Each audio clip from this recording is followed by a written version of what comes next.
বড় বড় Islamic scholar সন্তানকে দিন ধর্মের এলাম করেন, ইংলিশ মিডিয়াম স্কুলে বাড়াই, এরকম ন। অথচ যারা দায়ী ইসলামের পথে মানুষকে ডাকে,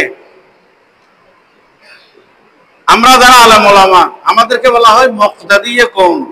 মুক্তাদিয়ে কওম, জাতি আমাদেরকে ফলো করে, আমাদেরকে অনুসরণ করে। মুক্তাদিয়ে কওম, যাদেরকে মানুষ কি করে, ফলো করে। হুজুরেরা যদি ফাগড়ি উল্টো পাল্টা বাঁধে, মুসল্লি মনে করবে যে এটা দাঁড়াই যাচ্ছে মনে হয়, এরকম না। ইমানদার মানুষেরা, আমার নবী হযরত আয়েশা সিদ্দিকা বর্ণনা করতেছেন, আমার নবী ফাগড়ি বেঁধে আয়নার মধ্যে ভালো করে দেখতেছেন। ফাগড়ি বাঁধার সময় কতক্ষণ এদিকে দেখতেছেন, কতক্ষণ এদিকে দেখতেছেন, ভালো করে ফাগড়ি বাঁধা হয়েছে কিনা।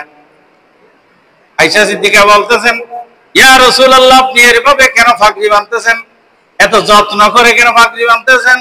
এত আয়নার মধ্যে এত দেখে দেখে এত সুন্দর করে কেন ফাগড়ি বাঁধতেছেন ইয়া রাসূলুল্লাহ?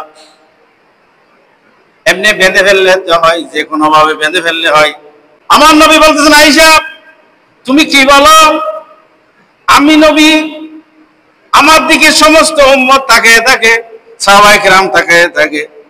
আমি যদি উল্টা পাল্টা ফাগড়ি বাঁধি, সাহাবায়ে কেরাম মনে করবে সেরকম বাঁধা জায়েজ আছে। আমি যেভাবে চলি, সাহাবায়ে কেরাম এভাবে চলবে, আমাকে ফলো করে সাহাবায়ে কেরাম, সারা কায়নাত, সারা জগতের মানুষ আমাকে ফলো করে। আমি উল্টা পাল্টা ফাগড়ি বাঁধলে আমার উম্মত উল্টা পাল্টা ফাগড়ি বাঁধবে। আমি সেজন্য যত্ন করে ফাগড়ি বাঁধতেছি, আইনাতে ভালো করে দেখে দেখে ফাগড়ি বাঁধতেছি। কারণে যদি উল্টা পাল্টা বাঁধি, উম্মত মনে করবে এরকম বাঁধান সুন্নত। এর নবীকে সারা দুনিয়া ফলো করে, ঠিক না? আলেম ওলামাদেরকে জাতি ফলো করে না। এটা মুক্তাদিয়ে কওম বলে, হেদায়া কিতাবের মধ্যে আছে মুক্তাদিয়ে কওম। আমরা আলেম ওলামাদেরকে মানুষে ফলো করে।